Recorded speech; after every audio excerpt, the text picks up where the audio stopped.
We shall now call in the Statistician 1 of Policy, Planning and Research Division, Ms. Pauline Gianni B. Montellano, to introduce to us the plenary speaker.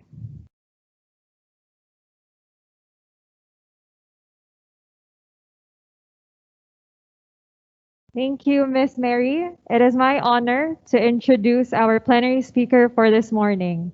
Jennifer E. Lopez is the Director 3 of the Bureau of Human Resource and Organizational Development, Department of Education. She earned her PhD in linguistics with specialization in applied linguistics at the Philippine Normal University, Manila, MA in applied linguistics at Southern Luzon State University with Academic Excellence Award, and BSc English at the same University College in Lucban, Quezon. She has also acquired postgraduate diploma in applied linguistics and certificate in assessment in English language teaching with distinction at Simeo RELC in Singapore. Before BHROD, she has been championing campus journalism, reading and special program for foreign languages for 6 consecutive years.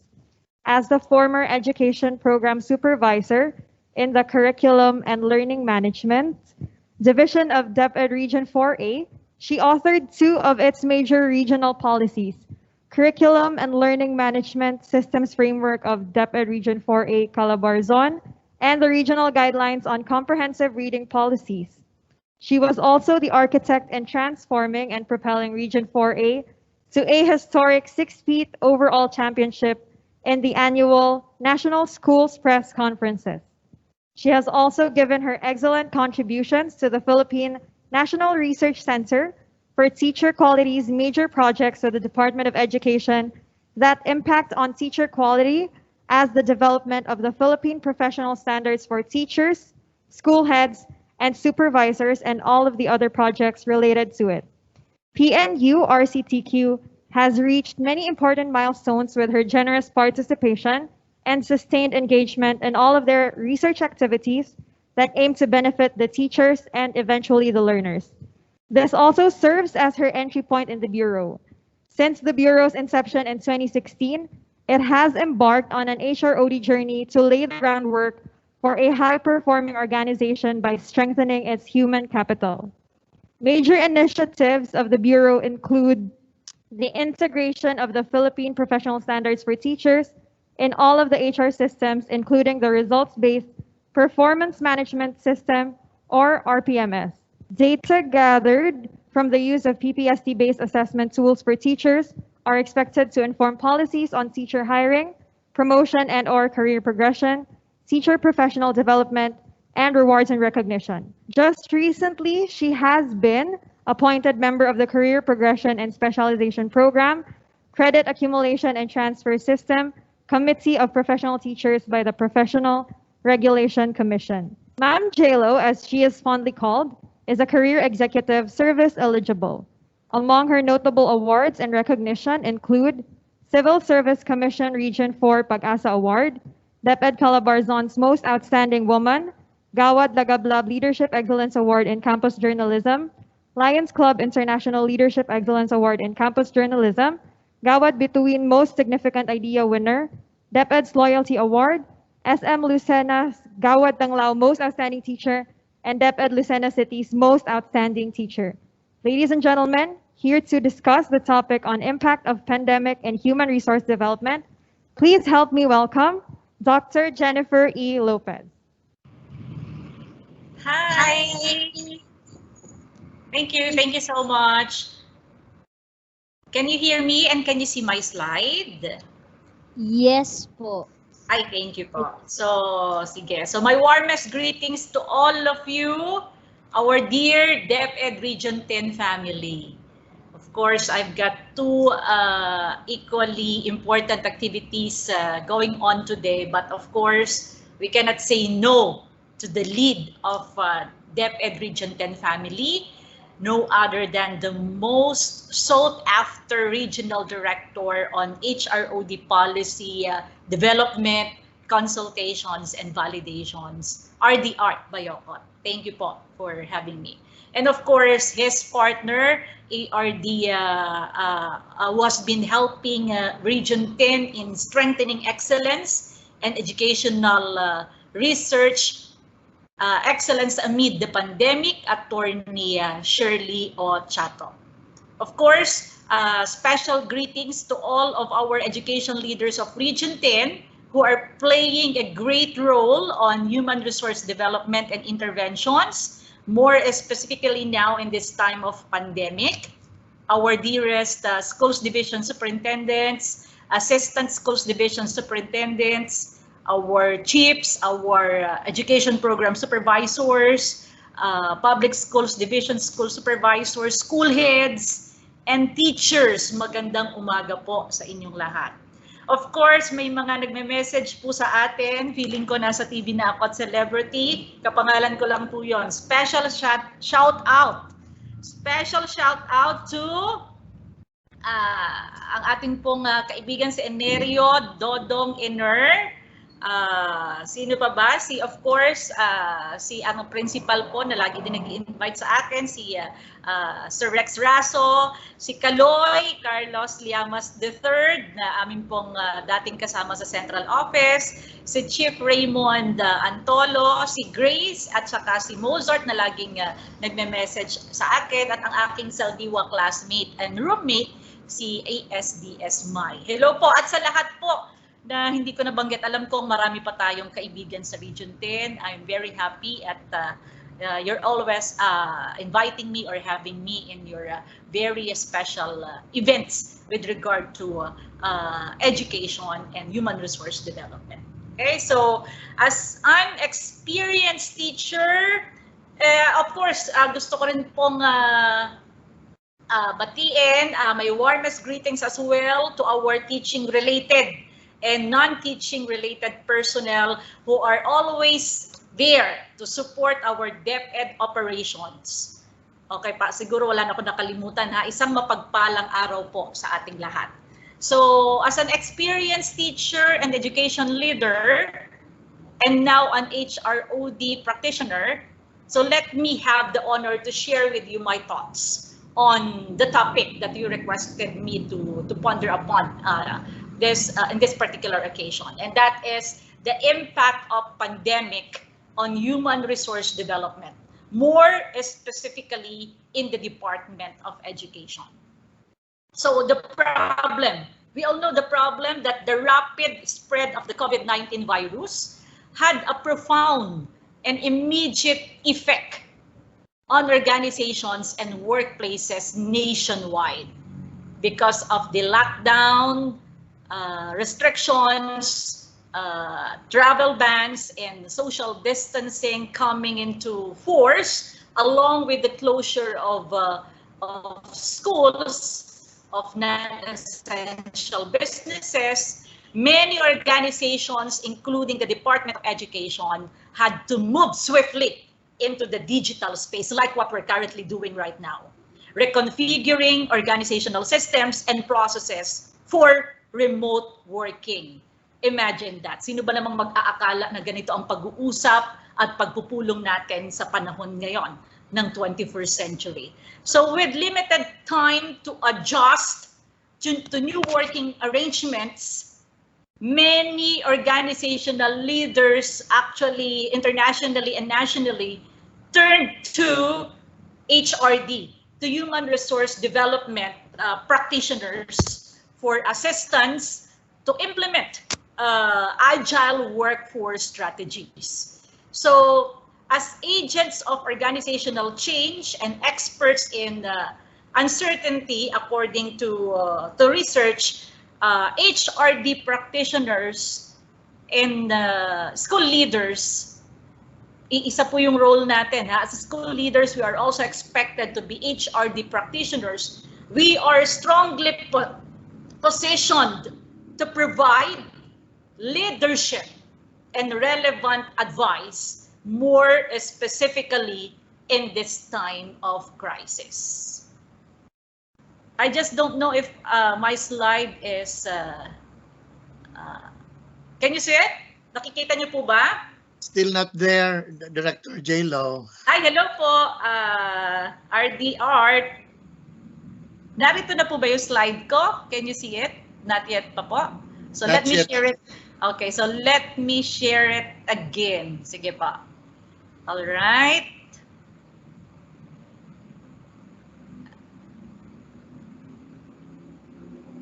Okay.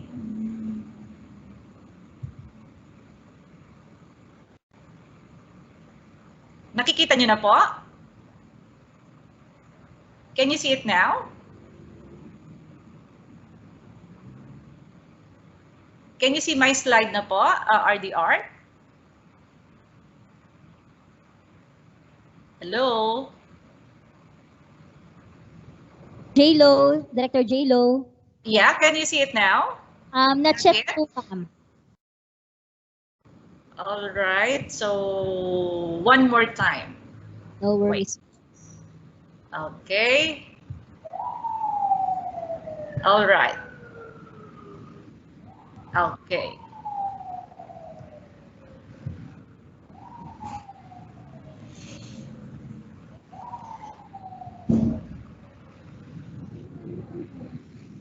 Can you see it now? We can see your screen, Direct. The impact of pandemic? Can you see the slide now? The entire screen po, Direct, the file, not the slide presentation, Direct. Sorry, so one more time. No worries po. Okay. Sorry.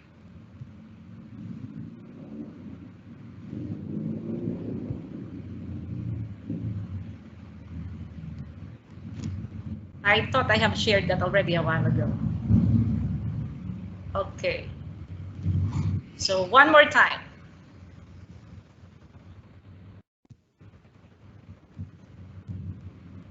Share content.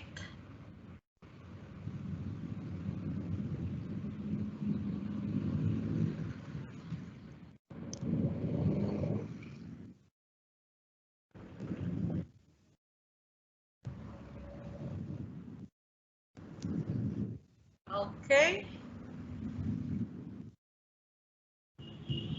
Can you see it now? Yes po, Direct. And kindly put slide. Yan. All right. Ayan, finally. Sige po. Okay, so here's the title. You have requested me to discuss the impact of pandemic in human resource development. But of course, let me start with and provide you some context and a sort of review on the existence of the Bureau of Human Resource and Organizational Development, or BHROD. So the BHROD, for your information, is one of the newest organizational units in the Department of Education, established in 2016 through the rationalization plan implementation. And staying committed to contributing to DepEd organizational success, BHROD acknowledges changes in the internal and external environments and needs of key stakeholders, and focuses on organizational strengthening and development, and as well as employee performance and development, as shown in the next slide. Okay, this one and this slide. Let me complete first. All right. All right. This is about the HROD Continuum. So what is this HROD Continuum all about? In the HROD Continuum, it will give you a snapshot on how the Bureau is working together to take care of its people while maximizing organizational performance and health. So that's why I have said a while ago that the counterpart of HROD practitioners here at the Bureau of Human Resource and Organizational Development are all the education leaders. So as education leaders, we are all expected to take care of our people while maximizing school performance and health. So the very reason as well why the Philippine Professional Standards for School Heads are being prepared like that.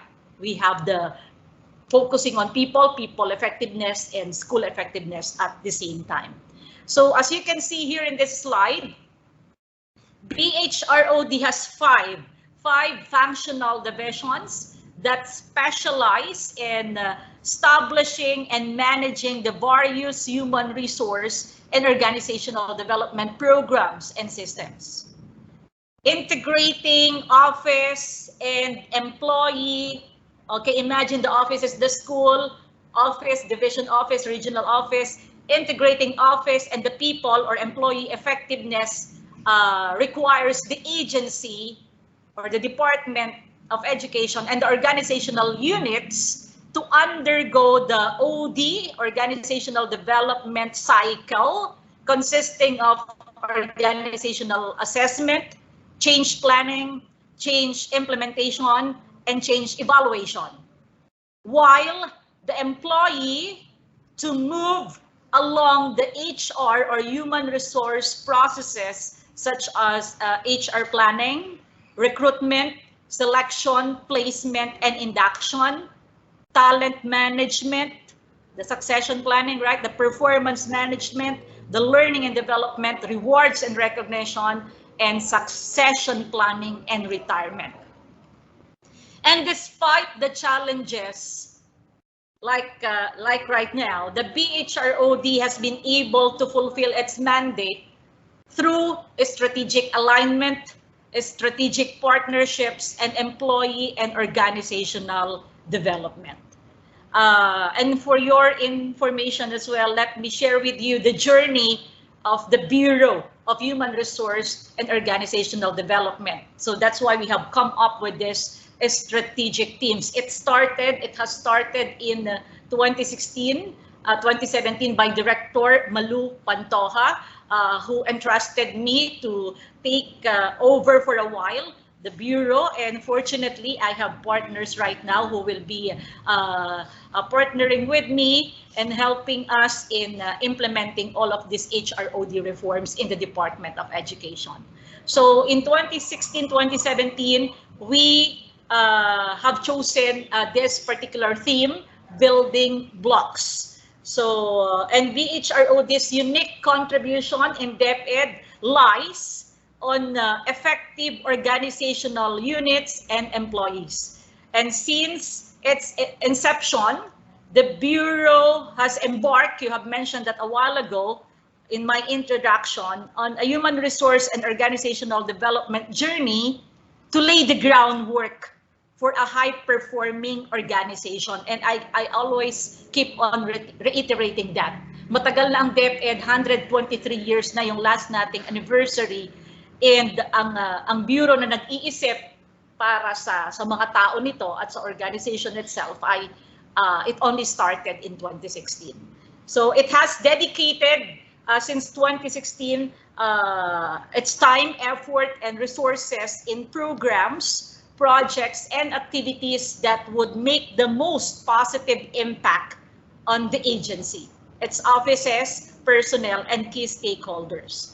So within its 5 years of operations, BHROD continues to build on its roots through strengthening effective existing programs and putting in place strategic human resource and organizational development systems, programs, and mechanisms, as you can see here. Also, now let me reiterate and go back. In 2016 and 2017, BHROD was focused on laying the building blocks of both the Bureau and the agency in terms of managing and clarifying the roles of and expectations from the offices and employees.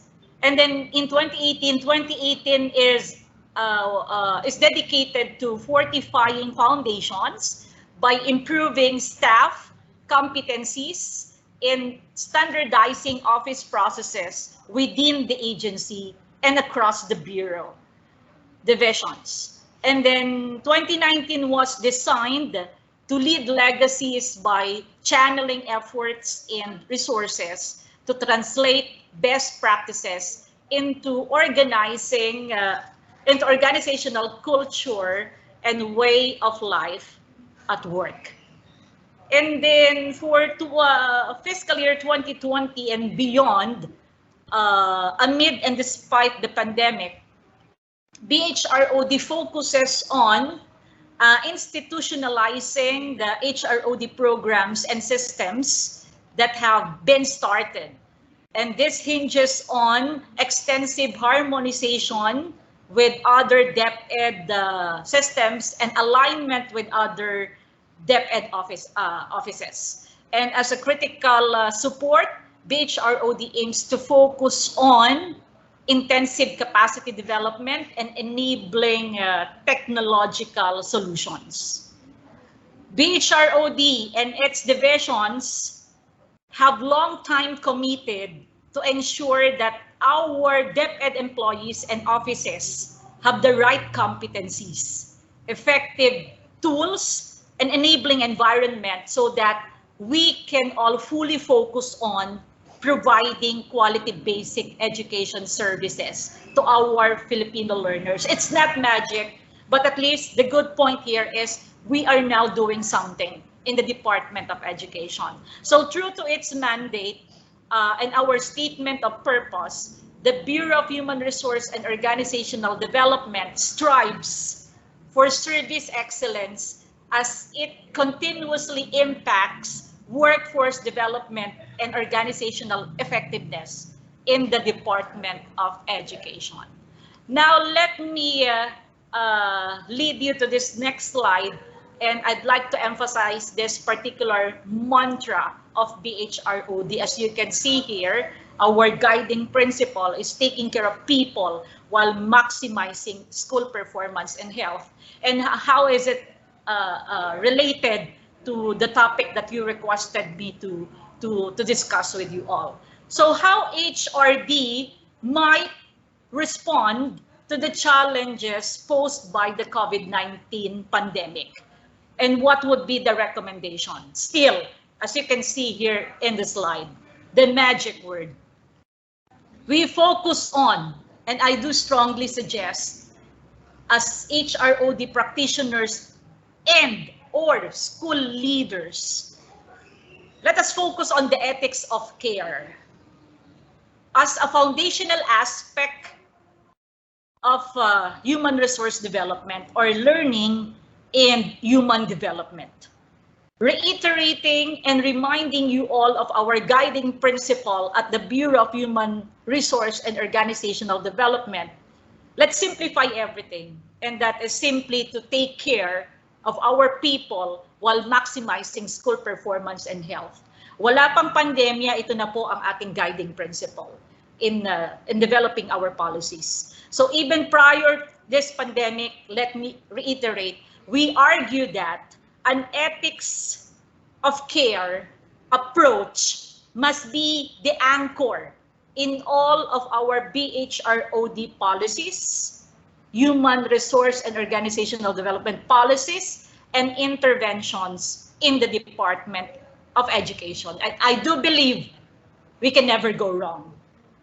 And this is also validated by research, okay, for your information. When we say care, so ano bang ibig sabihin nito? Okay, those self-explanatory, let me again share with you. Care is proximal and contextual. And expressions of care require education leaders, all of us, and HROD professionals or HRD professionals to engage with and address employees' needs in a way that recognizes the complexity of individual situations. This may lead to the transformation of work and workplaces and bring employees into a more participatory, inclusive. That's why later on you will be hearing our inclusive employment policy, okay, and democratic relationship with the education leaders, with the government as our employers, okay? In our case, our education leaders. And what does this approach, ethics of care approach offer? Di ba? Simpleng-simple lang. So let me share with you. The ethics of care approach offers the opportunity. Opportunity for what? For a readjustment. For a readjustment of core HRD values, human resource development values, which in turn may enable a redesign and transformation of work practices. Please tell me if you can still hear me. Am I still with you? Yes, ma'am. Ay, thank you, salamat. Baka mapagaya po ako kay Asek Malcolm. Nangyari na rin yan sa akin once. Now, let me continue. So when you say an ethics of care frame can foster a more inclusive decision-making and prioritize employee needs, individual needs, and relationality. And let us see how education leaders, as our HROD counterpart or practitioners, can embed an ethics of care approach within the Department of Education and or within our DepEd schools, and explore how HRD, human resource development, may evolve as a field of applied practice to build sustainable, caring, and healthy workplaces, even after this pandemic. That's our goal. That's our target. All right. So what are those shared by research, more specifically McGuire et al. In 2021, very recent. So practically, how do organizations implement an ethics of care approach? David McGuire et al. 2021 from the Department of Management and HRM, Glasgow School for Business and Society, offer 4 suggestions on how human resource development practitioners can practically embed an ethics of care approach within an organization. First, as you can see in the slide, education leaders need to foster a working environment built upon the pillars of compassion and care.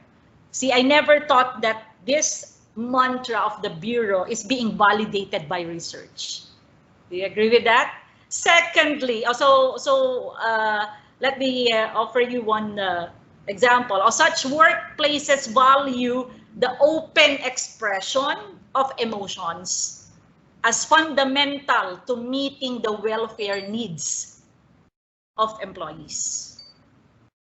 Secondly, an ethics of care approach argues that there is a responsibility on education leaders, on the Department of Education, to root out processes that masquerade as offering equal opportunities for employees. In other words, do not fake it.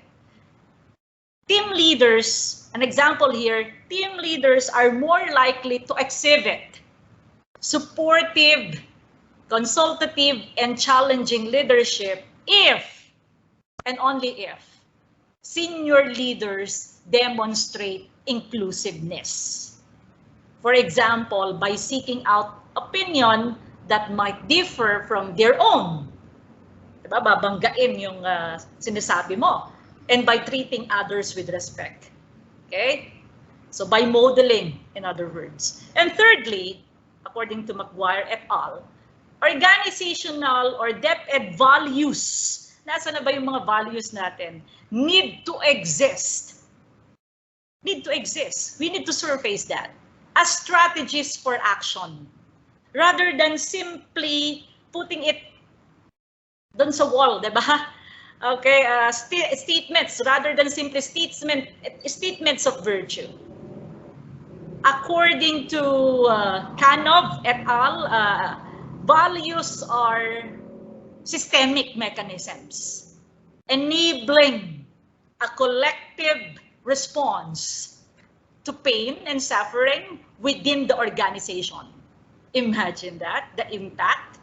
They argue as well that organizational values can influence how individuals think, feel, and act, building the collective capacity for action in response to individual circumstances. So what we're currently doing right now is we're trying to build a culture, diba? At yun ang anong kultura pag sinabing taga DepEd, dekalidad. Hopefully marating natin yon in few years time. Hindi na sana tayo maghintay pa ng matagal na panahon. And finally, fourth, according to McGuire et al., it is incumbent upon us, upon organizations, to develop an architecture that offers robust psychosocial support systems for all employees. A combination of centrally coordinated mechanisms and programs combined with tasking education leaders to regularly check on the welfare of individuals and teams will help organizations notice, feel, and respond to employee pain and suffering. Diba, simple lang? Simple lang po yung inaasahan sa atin pagdating sa human resource development sa panahon ng pandemya. Okay? And school leadership plays, okay, a key role in improving school outcomes by influencing the motivations and capacities of teachers, as well as the school climate and environment. Okay, so lahat tayo naging guro. Alam natin that our leader, diba, in one way or another, can make or break his or her teacher, right? Okay, so now more than ever, a focus on people. Ano lang ang gustong bigyang pansin dito? A focus on people is critical to every agency's ability, including our schools, to emerge from the crisis of the pandemic. Now more than ever, as we continue helping our learners navigate various stages of recovery and return, education leaders or school leaders are expected to lead and support their teachers, their employees through these challenging times to enable them to provide quality, yung sulong edukalidad, quality education services in an ever-changing world, the unknown. As quoted from a social media post, if you are in school administration right now in this time of pandemic, you have one main job, according to Chris Lemon, and that is make it easier for teachers, for your people to do their jobs well. And how? How to do that? Sinagot din dito. It's simple. Clear a path. That's all. Do you agree with this? Ako, I strongly agree with that. This calls for education leaders as HRD practitioners, our counterpart, to focus on the essentials. Kaya nga nagkaroon ng essential learning competencies. When we say essentials, on what matters most, especially now in this time of pandemic. This calls for streamlining, simplifying our actions, our instructions to our people, yet not sacrificing the impact, yet amplifying the impact and quality. Fresh research shows, however, why leaders, nakasalalay sa atin, must not ignore another critical and an underappreciated consequence of the pandemic. At alam niyo po kung ano yon? The toll on happiness. According to McKinsey, our favorite researcher, McKinsey's research finds that a positive team climate is in which team members value one another's contributions, care about one another's well-being, and have input into how the team carries out its work, is the most important driver of a team's psychological safety. And by setting the tone for the team climate through their own actions, again, we cannot give what we do not have. So team leaders na naman, babalik sa atin, team leaders. As HRD practitioners, have the strongest influence on a team's psychological safety. Leaders can build psychological safety by creating the right climate, the right mindsets and behaviors within their teams. Yun ang sinabi lang ni Yusek just kanina kasi may ongoing mid-year kami. Isipin nyo lang palagi, if you're going to develop a policy on human resource, is on its impact on the behavior of our people. See?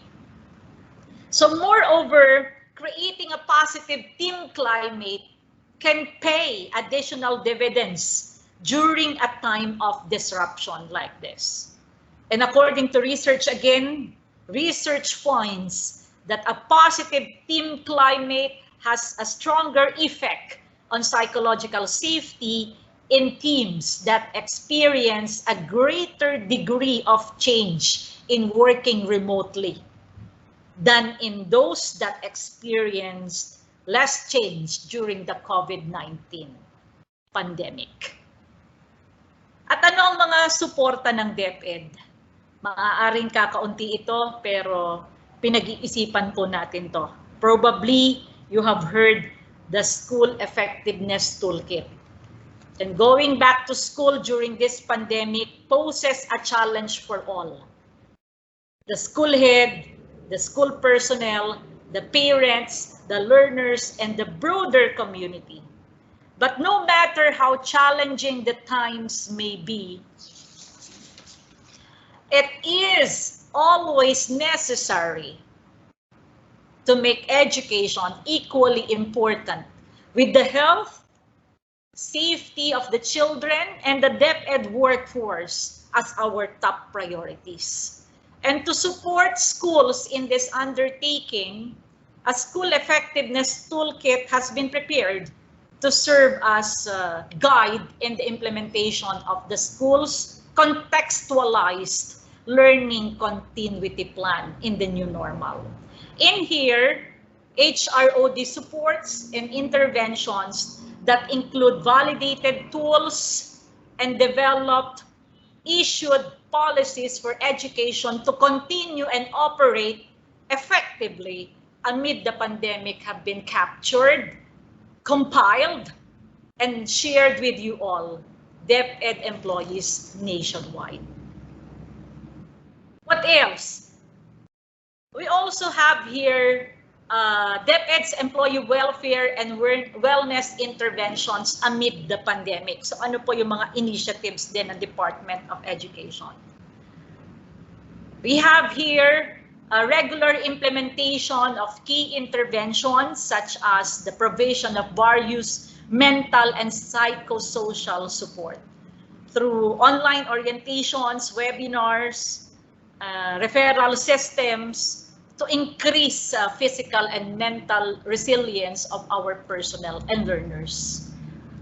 But of course, yung kayo na mas kaharap ng mga kasama natin sa eskwelahan, sa opisina, you can further contextualize that para mas maramdaman kayo ng mga tao nyo. What else? Ano pa yung mga ginagawa natin? Walang tigil, napaka-active ng ating mga DepEd FD pages, di ba? Nationally and locally. Information campaign, di ba? Information on safety and health precautions, internal protocols on reporting and responding to COVID-19 cases, available assistance na magagawa natin, support mechanisms for personnel, updates from oversight agencies, lahat yan communicated po, posted agad sa ating DepEd website and social media pages. Alright, what else? Nagkaroon din tayo ng implementation of the most appropriate alternative work arrangements, diba? Because education has to continue, life has to continue, so therefore our operations will have to continue. So we have to offer alternative. We have to be creative in such manner and adjust our system. The reason why an alternative work arrangements have been developed.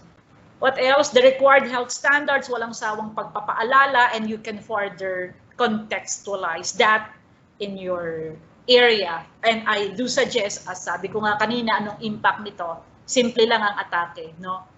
Let us have an ethics of care approach and you will never go wrong. All right? Ano pa yung mga monetary support and assistance na kahit lalo na nung nagsisimula pa lang ang pandemya, kahit ang tawag dito, hindi pa panahon ng sweldo, pero na-provide agad ng DepEd. Talagang inasikaso po yung mabuti at may mga nagsakripisyo nating mga kasamahan na non-teaching personnel para lang masigurado pumapasok sila kahit bago pa lang yung pandemya noon, nung March, April, di ba? O early quarter. So there's an early and continuous release of salaries and benefits. The cash allowance for teachers, binigay din yan, di ba? Last year, 3,500, and then this year, tataas yan ang tataas every year. At yan ay walang tigil po sa pakikipag-usap para mas maitaas pa yan. As far as I know, 5,000 na yan this year. Regularly, we will be receiving World Teachers Day incentive benefit of 1,000 per teacher. The COVID-19 hazard pay, pumasok ka ng ECQ and MECQ, automatically you will be receiving 500 pesos per day. Meron ka pang meal allowance kasi delikado nga. So yan po ang pwede nating maibigay na incentive para yung mga pumapasok ay at least ay mabigyan ng karampatang reward, ika nga. The annual medical examination, which is the 500 pesos per teacher, and then currently inaasikaso po natin, noon pa man, marami lang usap po sa iba't ibang oversight agencies like civil service and DBM. We're also preparing to provide service credits for our teachers. So yung nagsimula sila noong June 1, di ba? So it's a prolonged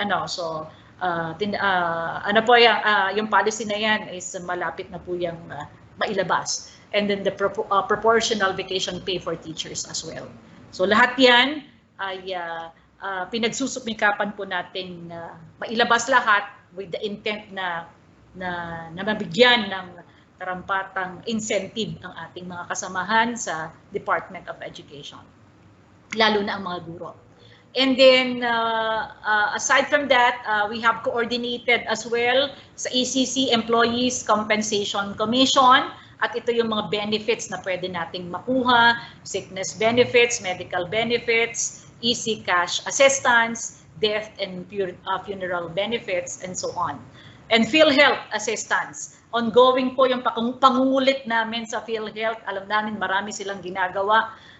Pero ang pangungulit namin ay hanggang doon na lamang with the intent na i-prioritize nila tayo.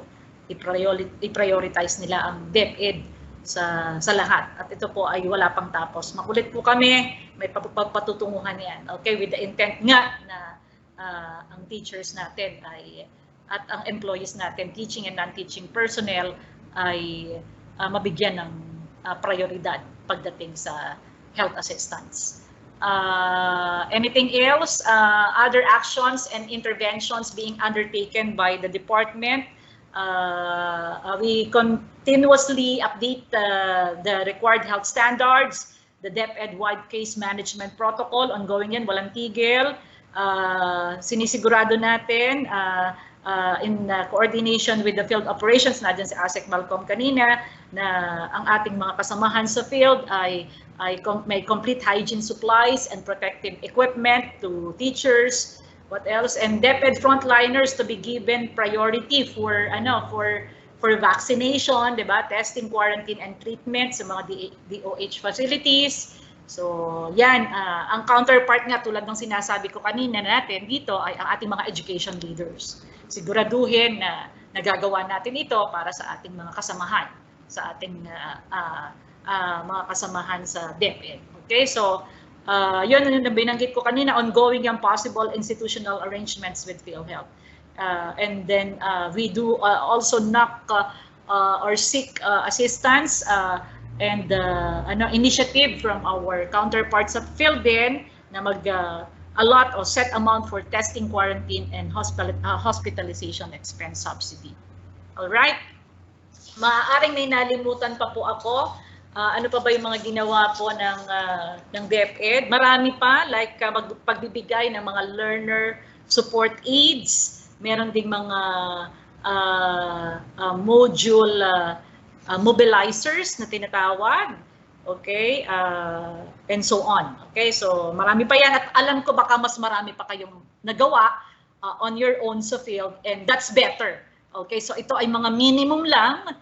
Minimum guidelines or issuances for you to follow, pero kung gusto nyo higitan pa yan, okay, ano po, tama po yung ginagawa nyo. Kasi ang intent natin, again, going back to the ethics of care approach, yan po ang role ng HRD practitioners, education leaders, is to take care of our people while maximizing organizational or DepEd performance and health. I think let me end and let me have my concluding remarks.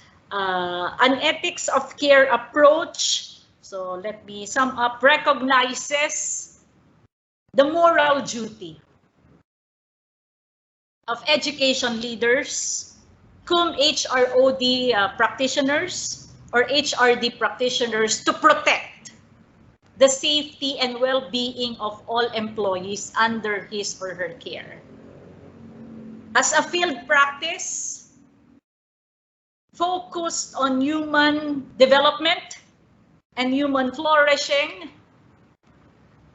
it is incumbent upon HRD, Human Resource Development, to initiate a discussion on how we recognize, on how we value care in the workplace.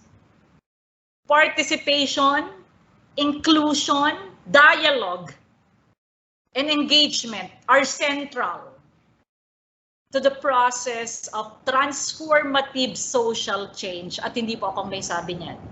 Si Peterson, 2008. And such a discourse needs to examine how care in the workplace can be normalized, sana ma-normalize sa DepEd, as a natural human need.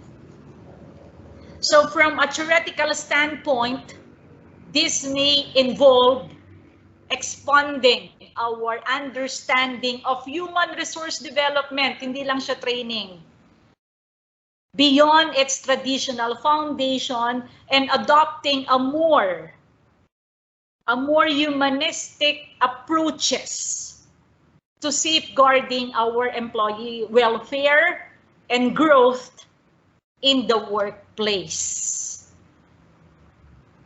An ethics of care approach brings individuals, organization, and communities together into a contextual relationship through which an ethical compass, an ethical and moral compass is used to guide decision-making based upon the needs of others. Hindi po yan galing sa akin.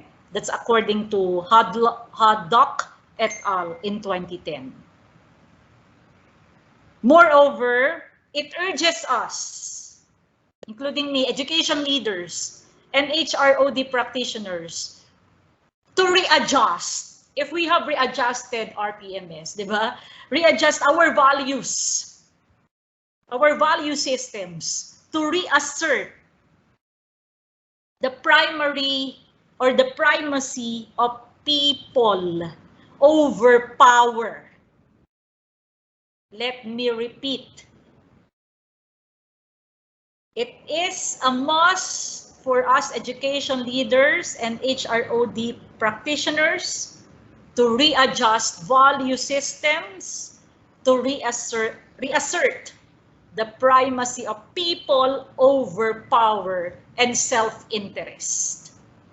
Taking time to look out for employees' needs and safeguard their psychological health and well-being is a core responsibility of a compassionate Department of Education.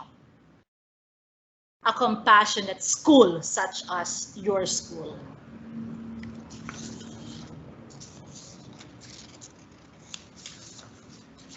As you can see in my slide here, in closing, I'm always saying this, taking care of people and strengthening our human capital are our shared responsibilities. Because somewhere, somehow, someone, if you have been successful right now or you want somebody to be successful, somebody, diba, cared for your growth and development once upon a time. And that is the core essence of what it means to be an HRD practitioner or education leader with or without pandemic. That would be all, and thank you again for having me. Daghang salamat po.